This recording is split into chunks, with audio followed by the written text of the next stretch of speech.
Hello दोस्तों, spirituality ज्ञान में आपका स्वागत है। आशा करती हूँ कि ये कहानी आपको ज़रूर पसंद आएगी। ऋषि दुर्वासा के श्राप से कैसे उत्पन्न हुआ केले का पेड़। केले के पेड़ का अध्यात्म में बहुत बड़ा महत्व है। इसे इसे कदली भी कहा जाता है। इसे भगवान विष्णु का स्वरूप माना जाता है। केले के पेड़ के उत्पन्न होने की कहानी रोचक है, जो ऋषि दुर्वासा के क्रोध से जुड़ी हुई है। ऋषि दुर्वासा के क्रोध का परिणाम है केले का पेड़। ऋषि पत्नी कंदनी के भस्म होने से उत्पन्न हुआ केला। पूजा व्रत विधान में केले का फल, प्रसाद में केले के पत्ते, पूजा स्थल को सजाने में और केले का पौधा किसी भी स्थान को पूजा स्थल की मान्यता देने के लिए बहुत ही महत्वपूर्ण माना जाता है। आरोग्य की नज़र में संपूर्ण आहार वाला फल केला अध्यात्म की नज़र में भी बहुत पवित्र एवं पूजनीय है। इसके सभी पत्तों में श्रीहरि का वास माना जाता है, तो जड़ों में महादेव का, जिसे मूल शंकर कहते हैं। केले का बीज नहीं होता और इस पेड़ में तना भी नहीं होता, सिर्फ पत्तों में परत दर परत लिपटा यह पेड़ इतना अलग और विशेष क्यों है? कैसे हुआ इसका जन्म? पुराणों में इसकी कथा भी बहुत रोचक और आश्चर्य में डालने वाली है। ऐसा है केले के पेड़ का स्वरूप। केले के पेड़ को ध्यान से देखें तो यह किसी भारतीय स्त्री की कल्पना जैसा लगता है।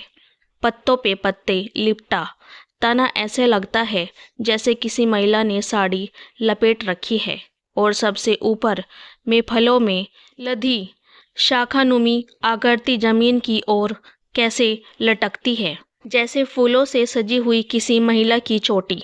दरअसल यह संरचना यूं ही नहीं है, असल में यह एक स्त्री का ही रूप है। इसका वर्णन पुराण कथा में मिलता है, जिसका संबंध सबसे क्रोधित ऋषि दुर्वासा से है। केले के पेड़ की कथा। एक कथा के अनुसार महर्षि यत्री और अनुसुईया के पुत्र दुर्वासा बहुत ही क्रोधित स्वभाव के थे, लेकिन उनके अंदर ऋषि संस्कार बचपन से ही प्रबल थे और वह 5 वर्ष की अवस्था आते आते ध्यान साधना में लीन रहने लगे थे। दरअसल दुर्वासा खुद महादेव के क्रूर स्वरूप रुद्र के अंश से उत्पन्न हुए थे।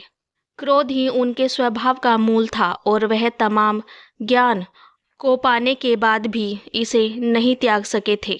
बड़े होते होते जब माता पिता ने देखा कि बालक के अंदर वैराग्य अधिक उत्पन्न हो रहा है और वह समाज की व्यवहारिकता को नहीं समझ रहा है, तब उन्होंने उनका विवाह ऋषि अम्बरीशी की कन्या से करा दिया। ऋषि दुर्वासा और कंदनी का विवाह ऋषि अम्बरीशी ने अपनी कन्या के कई गुण बताए और ऋषि दुर्वासा ने माता पिता की आज्ञा मानकर विवाह कर लिया। ऋषि अम्बरीशी दुर्वासा की क्रोध अग्नि को जानते थे, इसलिए पुत्री के साथ कोई अनिष्ट न हो इसके लिए भी चिंतित थे। उन्होंने ऋषि दुर्वासा से पत्नी से कोई भूल हो जाए तो उसे क्षमा कर दिया जाने की प्रार्थना की। तब ऋषि ने उन्हें वचन दिया कि वह अपनी पत्नी के 100 अपराध क्षमा कर देंगी। कंदली में आने लगी निश्चिता। ग्रस्त जीवन में कुछ बातें ऊपर नीचे तो होती ही रहती है। ऋषि दुर्वासा की पत्नी का नाम कंदली था, जो स्वभाव से कर्मिष्ठ और बहुत समझदार थी। वह हर एक बात का ख्याल रखती थी, लेकिन फिर भी कभी कभी कुछ न कुछ हो ही जाता था। लेकिन ऋषि ने उस पर कभी क्रोध नहीं किया। ऐसा होने से धीरे धीरे कंदनी के स्वभाव में भी निश्चितता आने लगी। दुर्वासा ने दिया निर्देश, लेकिन एक दिन ऋषि कहीं से प्रवास कर कुछ देरी से आए। रात में भोजन के बाद उन्होंने विश्राम के लिए कहा। साथ ही पत्नी से कहा कि मुझे कल ब्रह्म मुहूर्त में जरूर उठा दे। मैं खुद भी कोशिश करूंगा, लेकिन थकान के कारण शायद ऐसा संभव न हो। ब्रह्म मुहूर्त में ऋषिवर को जरूरी अनुष्ठान करना था।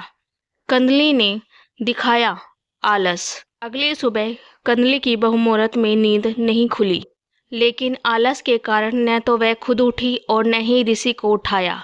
सुबह सूर्योदय के बाद जब ऋषि की आंख खुली तो दिन चढ़ आया था। अपना अनुष्ठान न कर पाने के कारण वह कंदली पर बहुत क्रोधित हुए और उन्हें भस्म हो जाने का श्राप दे दिया। कैसे बना केले का पेड़? ऋषि के श्राप का तुरंत असर हुआ और कंदली राख बनकर रह गई। ऋषि को भी इस घटना पर बहुत दुख हुआ, लेकिन अनुशासन स्थापित करने के लिए उन्हें ऐसा करना पड़ा। जब कंदली के पिता ऋषि अम्बरीश आए तो अपनी पुत्री को राख बना देखकर बहुत दुखी हुए। तब दुर्वासा ऋषि ने कंदली की राख को पेड़ में बदल दिया और वरदान दिया कि अब से यह हर पूजा व अनुष्ठान का हिस्सा बनेगा। इस तरह से केले के पेड़ का जन्म हुआ और कंदली फल यानी केले का फल हर पूजा का प्रसाद बन गया। यही वजह है कि केले के पेड़ की गुरुवार को पूजा होती है। दोस्तों, आपको ये जानकारी और कथा कैसी लगी कृपया कमेंट करके ज़रूर बताएं और वीडियो पसंद आया हो तो हमारे चैनल को सब्सक्राइब और लाइक ज़रूर कीजिए। जय श्री कृष्ण। राधे राधे।